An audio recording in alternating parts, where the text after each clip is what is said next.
Hello everyone, मैं हिमांशु आप सभी का अपने YouTube channel Indian education hub में एक बार फिर से स्वागत करता हूं और आशा करता हूं आप सभी लोग स्वस्थ होंगे और अपने साथ साथ अपनी पढ़ाई का और अपने परिवार का भी अच्छे से ध्यान रख रहे होंगे।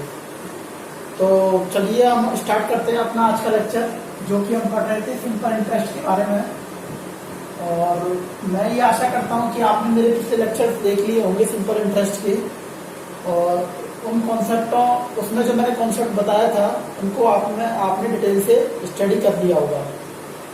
तो चलिए अब हम आज से कुछ अच्छे सवाल लेते हैं, और ये कुछ अच्छे सवाल ऐसे होंगे जो बहुत ही अच्छे होंगे, तो थोड़ा सा दिमाग खोल के बैठिएगा। तो स्टार्ट करते हैं ये आज के क्वेश्चन। देखिए,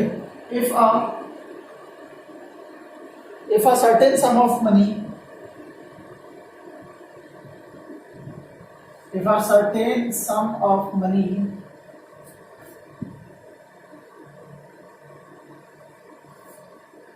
invested for a certain time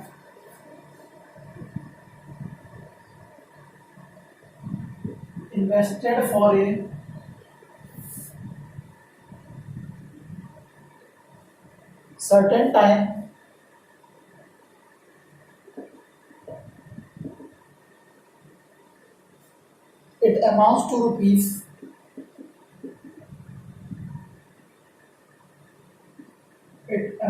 rupees 350 at the rate of 5% per annum. 5% per annum, and it amounts to rupees 250 at the rate 3% per annum.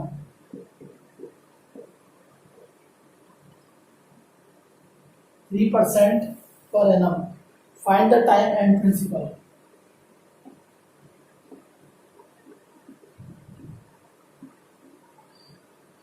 Find the time and principal. देखो इस सवाल को, हिंदी मीडियम वाले बच्चे, यदि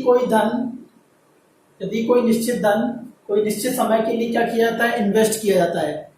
ठीक है, तो कोई निश्चित धन कोई निश्चित अमाउंट के लिए इन्वेस्ट किया जाता है, निवेशित किया जाता है, तो यह 5% रेट ऑफ इंटरेस्ट से इसका जो अमाउंट हो जाता है वो हो जाता है 350, और 3% पर एनम से ये हो जाता है 250।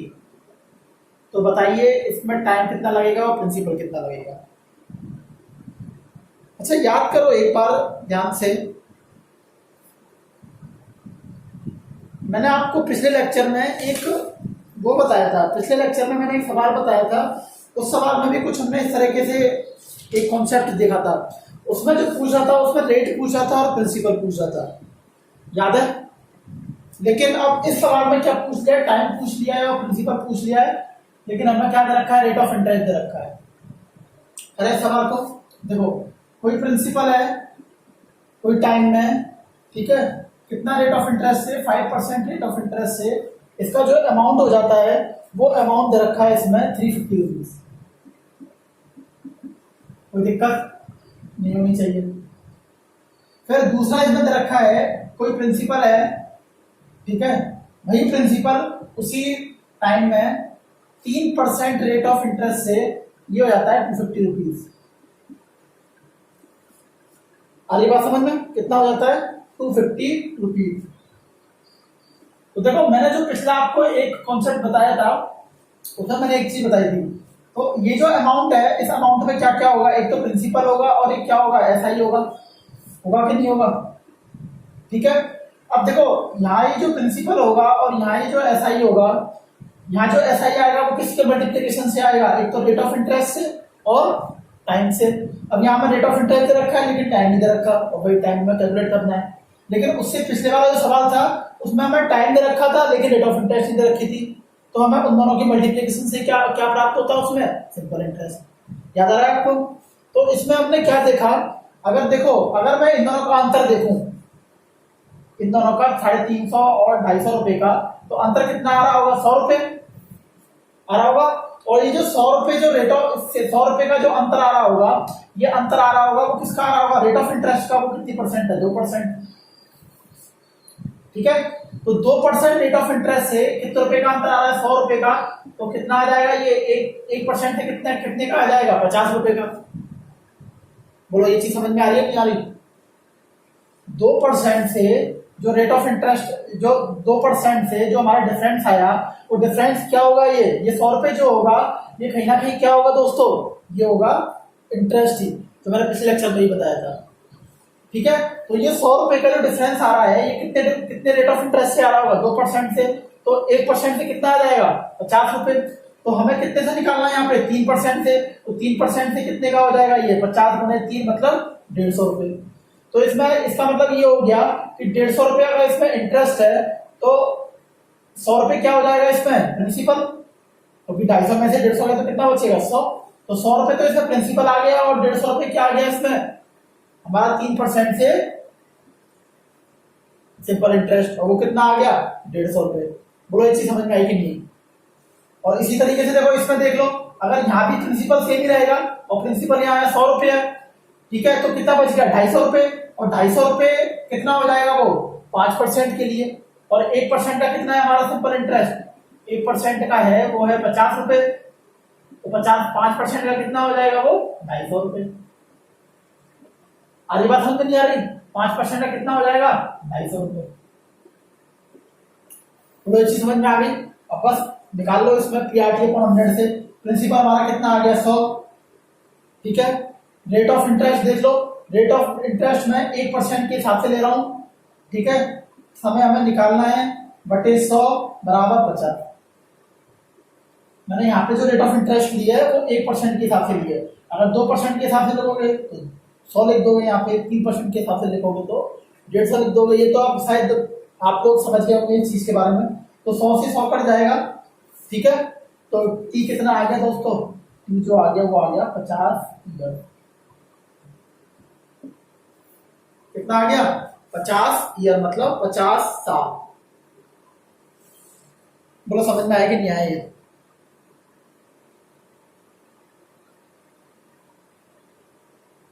थोड़ा देख लो इसको आराम से, कुछ नहीं था इस सवाल में भी। इसी के साथ साथ जो है ना, वो एक बार मैं पिछला सवाल जो था, पिछली वैरायटी जो थी, मैं उसको भी डिस्कस कर लेता हूं आपके सामने। लेकिन उसमें जो क्वेश्चन होगा वो अलग होगा, तो आपको क्वेश्चन भी अलग मिल जाएगा और वैरायटी भी। और दोनों आप दोनों वैरायटी में कंपेयर कर लोगे, मैंने पिछले लेक्चर में क्या बताया था और इस लेक्चर में ये जो सवाल है ये भी क्या कहना चाह रहा है, ये सेम चीज कहना चाह रहा है जो पिछले लेक्चर में कह रहा था।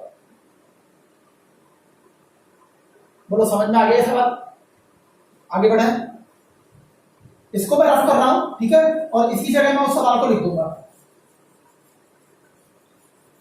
ये बहुत ही मतलब उन सवालों में आते हैं ये। मतलब अगर आपको ये सवाल अगर समझ में आ गए ना, तो शायद मेरे हिसाब से सिंपल इंटरेस्ट का जो टॉपिक है आपको अच्छे से समझ में आ गया है, इसका मतलब ये है। ठीक है, और अगर आपको ये सवाल अगर समझ में नहीं आए तो फिर मतलब आपका जो कॉन्सेप्ट है वो कहीं ना कहीं वीक है। तो एक बार आप फिर दोबारा से फर्स्ट लेक्चर से सिंपल इंटरेस्ट को पढ़ें, तभी आपको समझ में आ रहा होगा।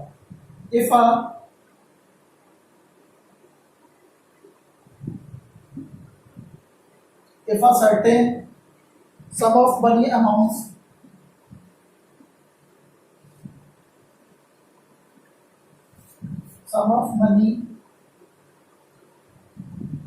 amounts 10,000 in 5 years,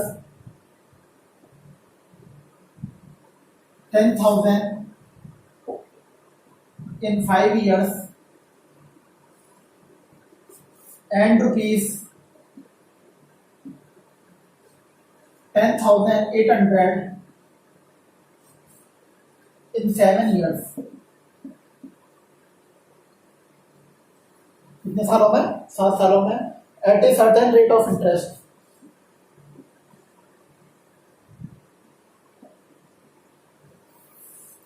certain rate of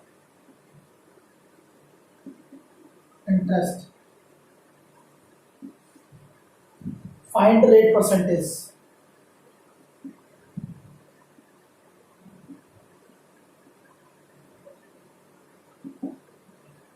ठीक है, यही सवाल था। इसी तरीके से रेट परसेंट और प्रिंसिपल पूछ लेगा या फिर केवल रेट परसेंट पूछ लेगा। ठीक है, इसमें वो प्रिंसिपल ही पूछ सकता है, कोई बड़ी बात नहीं थी। देखो जरा, जिसको नहीं समझ में आया एक बार और समझ लो। 5 साल के लिए कितना दे रखा है इसमें? 5 साल के लिए दे रखा है हमें 10,000 रुपए दे रखे हैं। और 7 साल के लिए कितना दे रखा है हमें? 10,800 रुपए। ठीक है, तो 2 साल के लिए डिफरेंस कितना आ जाएगा? 2 साल के लिए डिफरेंस आ जाएगा, वो कितना आ जाएगा? 800 रुपए।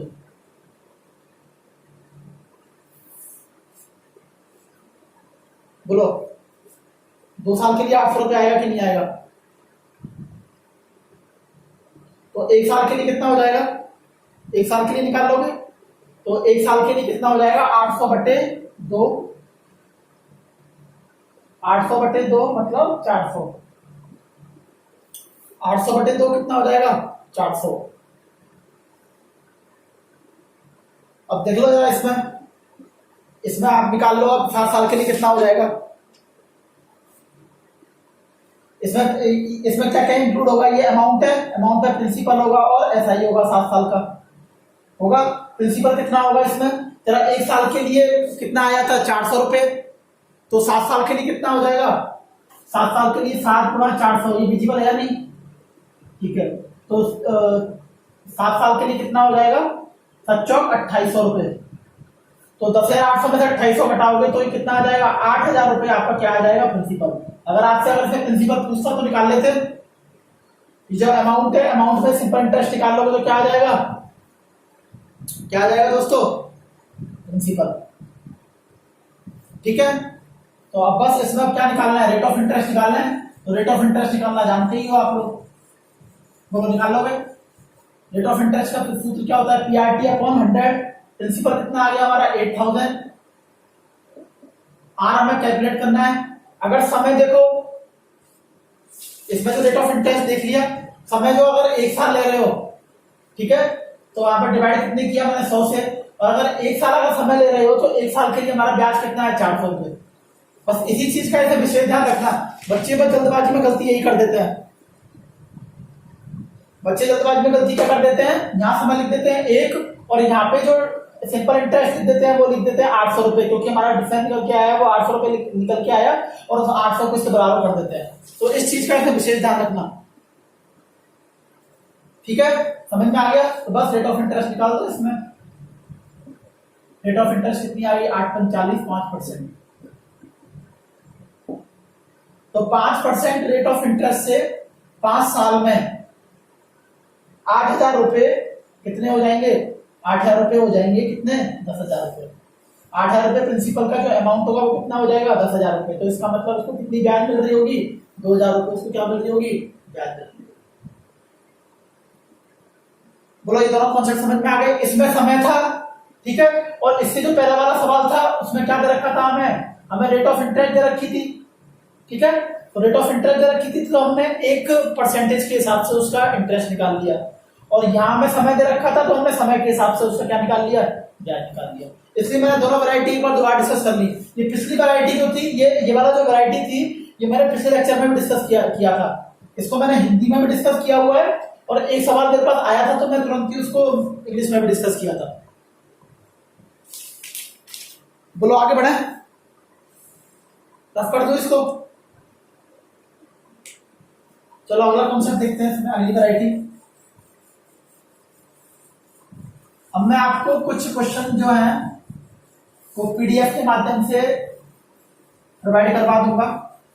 ठीक है, अगर जिन बच्चों के पास नहीं है, कोई बुक नहीं है प्रैक्टिस करने के लिए, तो मैं कुछ क्वेश्चन लिख के वो मैं तैयार करवा रहा हूं। तो धीरे धीरे मैं आपके लिए वो क्वेश्चन रेडी करके, तैयार करके आपको प्रोवाइड करवा दूंगा। तो आप ज्यादा से ज्यादा क्वेश्चनों की प्रैक्टिस करते रहें।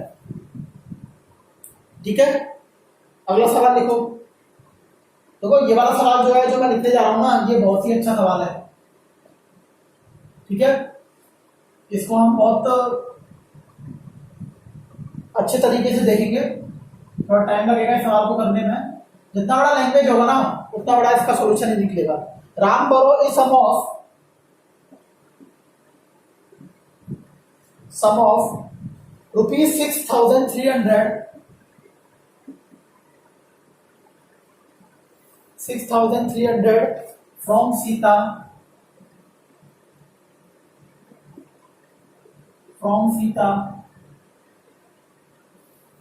at the rate of 14%, at the rate of 14% per annum for 3 years। ठीक है, for 3 years। He added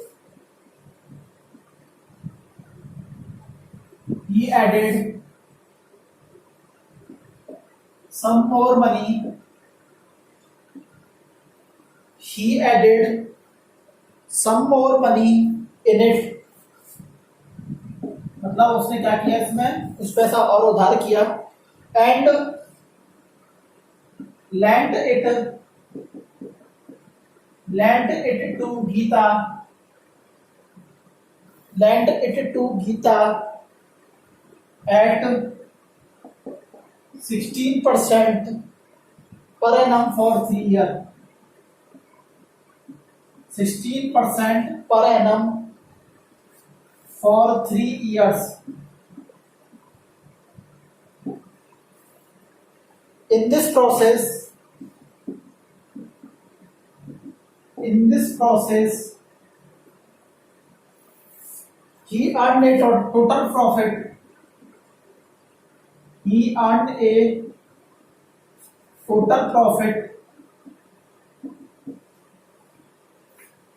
of rupees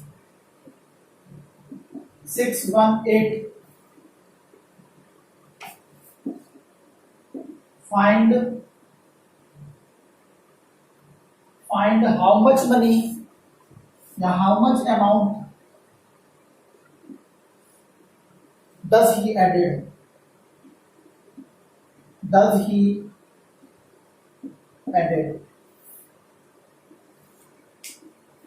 समझ लो एक सवाल को। राम ने क्या किया, राम ने सीता से 14% साधारण ब्याज की दर से 3 साल के लिए 6300 रुपये उधार लिए। किससे उधार लिया उसने? सीता से उधार लिया।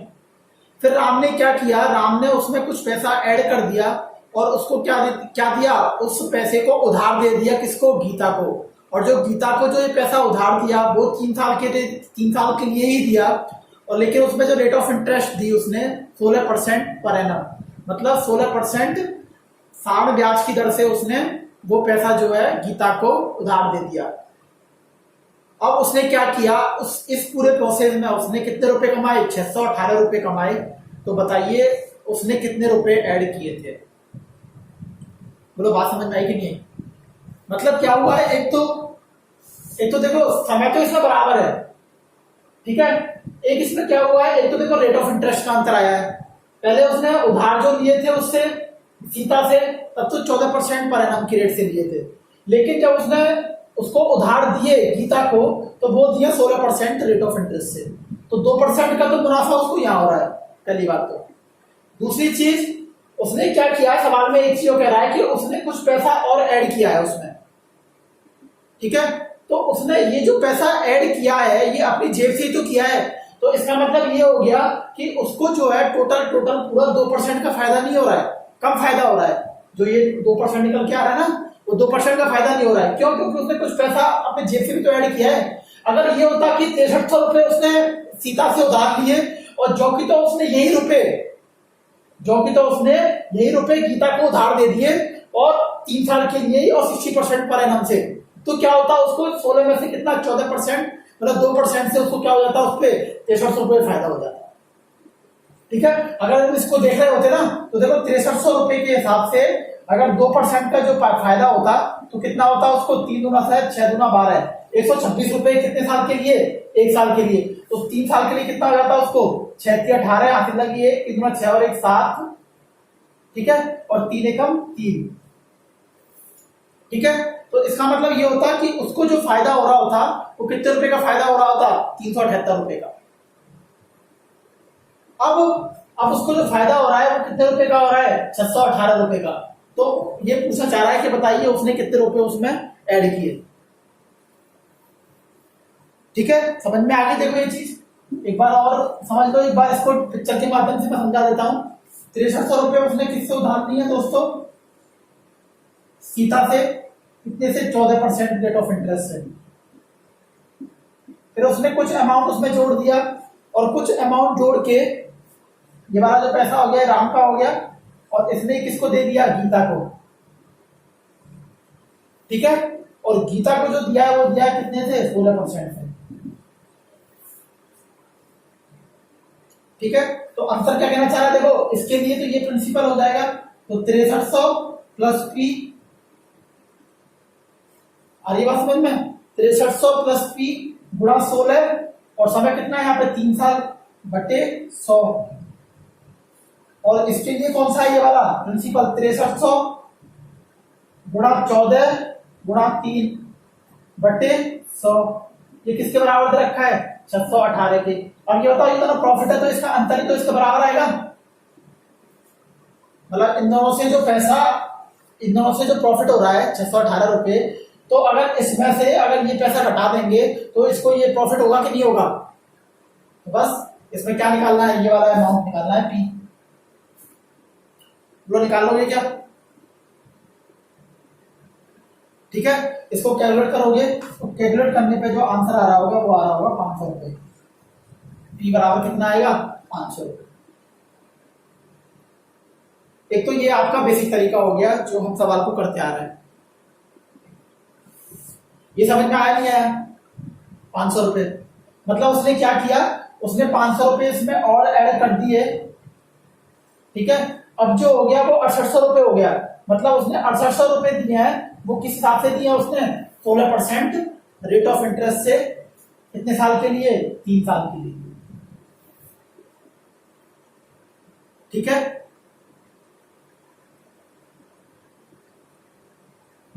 ये समझ में आ गई ये चीज।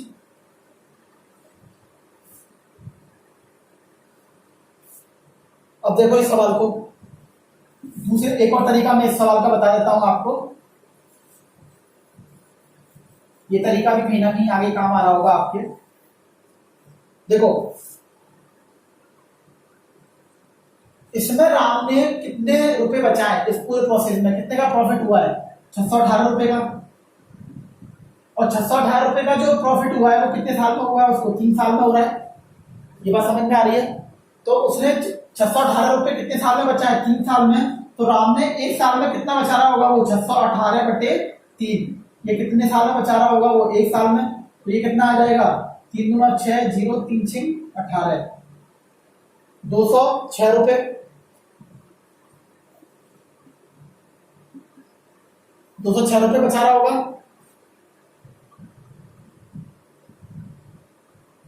ये बात समझ में आ गई। ये जो बचा रहा है ये एक साल के लिए बचा रहा है कि नहीं बचा रहा है, ठीक है। और अभी थोड़ी देर पहले मैंने बताया था आपको कि अगर मान लो यहाँ पे ये 16 में से अगर इसको 14% को घटाएं, ठीक है, ये 2%। अगर यही सेम पैसा जो भी मैंने आपको बताया था अभी 14% से जो उधार लिया, और अगर यही सेम पैसा अगर वो वहां आगे बढ़ा देता तो क्या होता, तो उसको कितने का प्रॉफिट हो रहा होता, वो मैंने बताया था आपको कैलकुलेट करके। तो ये जो 2% जो है, 2% पे जो फायदा मिल रहा होगा वो कितने मिल रहा होगा उसको, 6300 रुपए पे। और 6300 रुपए पे जो 2% से फायदा मिल रहा होगा वो कितने का मिल रहा होगा, 126 रुपए का। ठीक है, अब देखो उसको मिलना चाहिए था 126 रुपए का फायदा, लेकिन उसको फायदा कितने का मिल रहा है, 206 रुपए का सवाल के हिसाब से। तो इसका मतलब ये हो गया कि इन दोनों का जो डिफरेंस आ रहा होगा हमारा, इन दोनों का डिफरेंस जो होगा वो अमाउंट उसने ऐड किया होगा किसमें, जब वो उसको गीता को उधार दे रहा होगा। ये बात समझ में आई कि नहीं आई, क्योंकि हमारा आना चाहिए था इतना लेकिन उसका प्रॉफिट आ रहा है इतना। तो इन दोनों का जो डिफरेंस होगा, ये इन दोनों का वो अमाउंट, उसी अमाउंट से ही क्या हो रहा होगा, वही अमाउंट जो उसने ऐड किया है वही अमाउंट उसने गीता को आगे लैंड दिया है। तो इन दोनों का बताओ डिफरेंस कितना आ रहा होगा। अगर 206 में से अगर 126 घटा रहे होंगे तो कितना बचेगा? 080। मतलब 80 रुपीज जो है, 80 रुपीज उसने क्या किया? 80 रुपीज उसने उसमें ये डिफरेंस आया है 80 रुपीज का, ये क्या है? ये जो किस लिए आया है कि उसने जो अमाउंट जो पी जो उसने इन्वेस्ट किया था उसकी वजह से उसको कितने रुपए का प्रॉफिट हो रहा है? ये 80 रुपए का। मतलब ये 80 रुपए का क्या आ रहा है? डिफरेंस आ रहा है।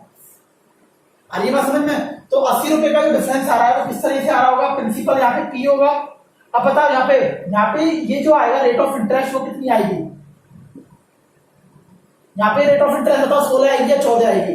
कुछ बच्चे यहाँ पे 14 लिख देते हैं बेटा, लेकिन यहाँ 14 नहीं आएगी, यहाँ पे आएगा 16। क्यों आएगा बताओ? क्योंकि हम ये जो बात कर रहे हैं ये अब आगे वाले की बात कर रहे हैं, क्योंकि ये जो पैसा पी जो पैसा ऐड हुआ था ना, वो पैसा उसने राम ने ऐड किया था जब वो गीता को उधार दे रहा था। तो वो जो पैसा उसने उधार दिया है वो कितने रेट ऑफ इंटरेस्ट से दिया है? 16% से। आगे बात समझ में? तो 16% से उसने उधार दिया है, और ये कितने साल के लिए? 1 साल के। तो 16 पंजे 80, तो पी बराबर कितना आ गया? 500। बोलो समझ में आया कि नहीं आया?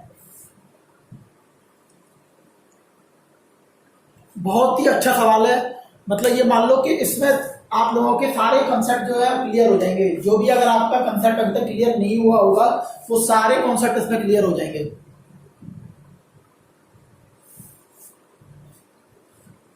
आगे समझ में नहीं आया ये? एक बार और एक्सप्लेन करो, ठीक है? अगर देखो, अगर ऑनलाइन वीडियोस का जो ये क्लासेस चलती हैं उनका सबसे बड़ा एक ही बेनिफिट है, आप आराम से उसको पॉज करके देख भी सकते हो, और अगर आपको नहीं समझ में आया तो थोड़ा रिवाइंड कर लो उसको, रिवाइंड करके और आराम से उसको देख लो कि कहां मुझे समझ में नहीं आया। और अगर फिर भी नहीं समझ में आ रहा है तो आराम से बेफिक्र होकर कमेंट बॉक्स में कमेंट करो कि सर मुझे ये चीज समझ में नहीं आई है, या तो मैं कमेंट बॉक्स में रिप्लाई कर दूंगा, या फिर अगले लेक्चर में जब मैं वो पढ़ा रहा हूँ तब मैं आपको उसको बीच में डिस्कस कर दूंगा, ठीक है? और या फिर एक काम करो, या फिर जितने भी बच्चे हैं आप सब लोग अपनी सारी प्रॉब्लम्स को इकट्ठा कर लो जब हमारा चैप्टर खत्म हो जाएगा। वैसे लगभग मैंने सारी वैरायटी कवर कर चुका हूं उसमें, ठीक है? ये अपना चैप्टर जो है लगभग कंप्लीट सा है। तो आप ये है कि अपने सारे डाउट है वो इकट्ठे कर लो, तो हम लास्ट में एक लेक्चर जो है वो हम केवल प्रॉब्लम पे ले लेंगे, जो आपके डाउट्स रह जाएंगे केवल उन पर डिस्कस कर लेंगे। बोलो बात समझ में आ रही है? ठीक है, चलो आगे बढ़े। एक सवाल और देखना है इसमें, एक सवाल और देख लो, वो बहुत ही अच्छा सवाल है, ठीक है? इसको रफ कर रहा हूं मैं। बच्चों पेन कॉपी साथ में लेके बैठ रहे हो नहीं बैठ रहे हो ये बताओ?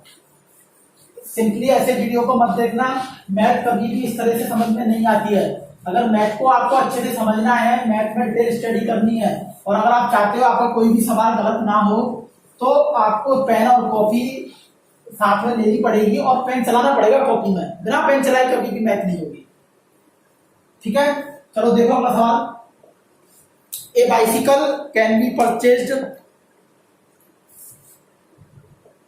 ए बाइसिकल या फिर बाइसिकल कैन बी परचेज्ड, ये विजिबल है मार्कर? थोड़ा हल्का दिख रहा है, हल्का दिख रहा है। A bicycle can be purchased on cash,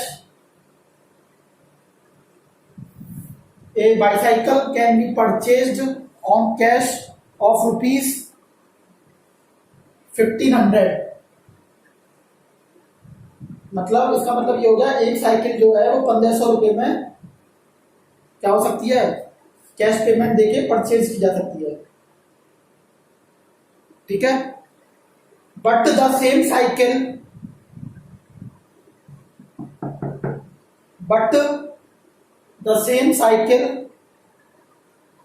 can also be purchased, but the same cycle can also be purchased on the cash down payment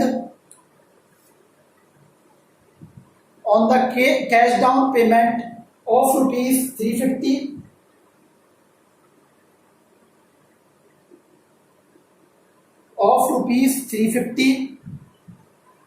and rest can be paid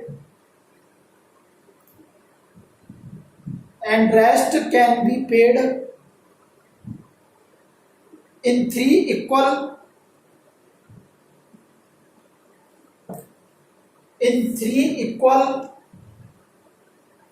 annual installment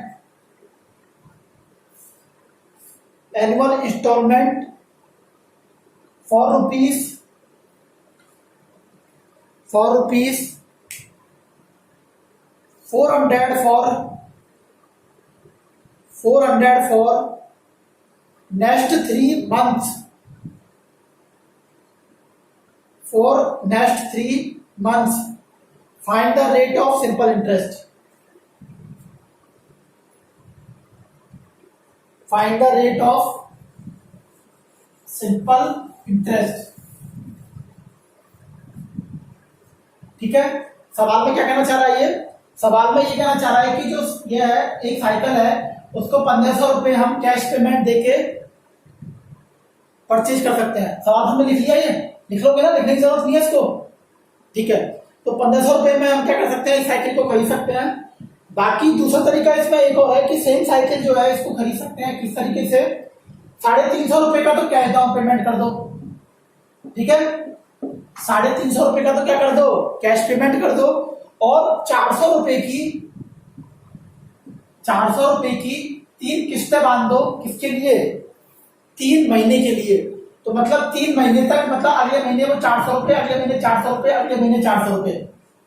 ठीक है, तो 3 महीने वो क्या क्या देता रहेगा, उसके 400 रुपए इंस्टॉलमेंट में देता रहेगा। तो हमें निकालना है इसमें रेट ऑफ इंटरेस्ट। अब मुझे एक चीज बताओ, यहाँ पे उसने टोटल पैसा कितना दे दिया? 4 एकम 4, 4 दूनी 8, 4 दिए 12, 12 और 3 15, 1550 रुपए दे दिया। बोलो अच्छी समझ में आ गई? मतलब जब पैसा वो एक तो कैश डाउन पेमेंट दे दिया उसने, और साथ में उसने 3 इंस्टॉलमेंट दिए, तब उसने जो टोटल पैसा पे किया वो किया कितना? 1550 रुपए उस साइकिल का। और जब वो अगर एक साथ अगर साइकिल को खरीद रहा है तो आप देख पा रहे हो वो पैसा जो वो साइकिल जो है वो कितने रुपए खरीद पा रहा है? 1500 रुपए की। तो इसका मतलब ये हो गया कि उसने 50 रुपए क्या दिया, उसने एक तरह से उस पे साइकिल पे ब्याज दिया। अरे ये वही चीज हो गया जैसे आप क्रेडिट कार्ड से कोई सामान खरीदते हो। ठीक है, जैसे क्रेडिट कार्ड से आप सामान खरीदते हो, मान लो आपने एसी खरीदा, ये कहते हैं ना ये लोग कि एसी आप खरीद लो कि आपको वो मिल जाएगा नो ईएमआई कॉस्ट पे। तो इसका मतलब ये होता है कि आपने क्या किया कि जो एसी मान लो 50,000 रुपए का एसी है, ठीक है, और आपने 10,000 रुपए की उसकी क्या बना दी, उसकी 5 इंस्टॉलमेंट बना दी। ठीक है, 10,000 की उसकी 5 इंस्टॉलमेंट बना दी, और मान लो 500 रुपए हम क्या करके आ गए उसको, उस समय उसको कैश डाउन पेमेंट करके आ गए, कैश दे के आ गए 500 रुपए।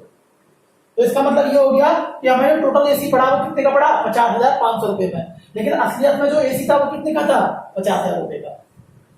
आ रही बात समझ में? तो ये वही चीज हो गई। तो साइकिल जो है वो अगर एक बार पेमेंट कर रहे हैं तो 1500 रुपए की पड़ रही है, और जब हम इसको इंस्टॉलमेंट में खरीद रहे हैं तो हमें जो साइकिल पड़ रही है वो कितने रुपए की पड़ रही है? 1550 रुपए की। तो इसका मतलब ये हो गया कि हमने जो ब्याज दे दी वो कितनी दे दी? 50 रुपए दे दी। बोलो ये बात समझ में आ गई? ठीक है, अब देखो जरा आगे, अब थोड़ा सा इस चीज को समझना। अब आगे थोड़ा सा ये जो सवाल है ये कम समझ में आता है बच्चों के। देखो 1500 रुपए की ये साइकिल है, ठीक है, 350 रुपए मैंने क्या किया, उसी समय पेमेंट कर दिया इसका।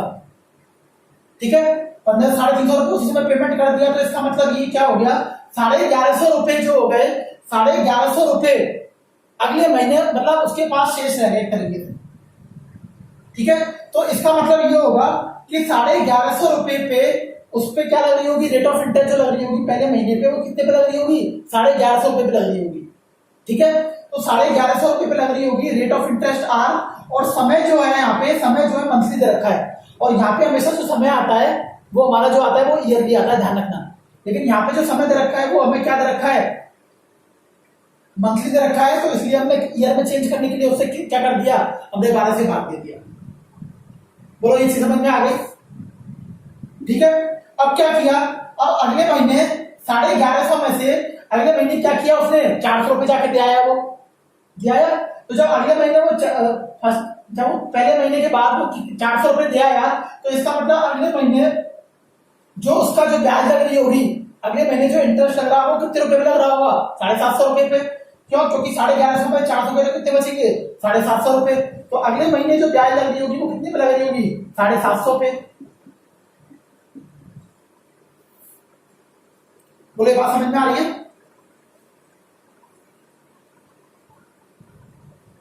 ठीक है। फिर अगले महीने क्या किया उसने? अगले महीने वो अपना दूसरा इंस्टॉलमेंट दिया है कितने रुपए का?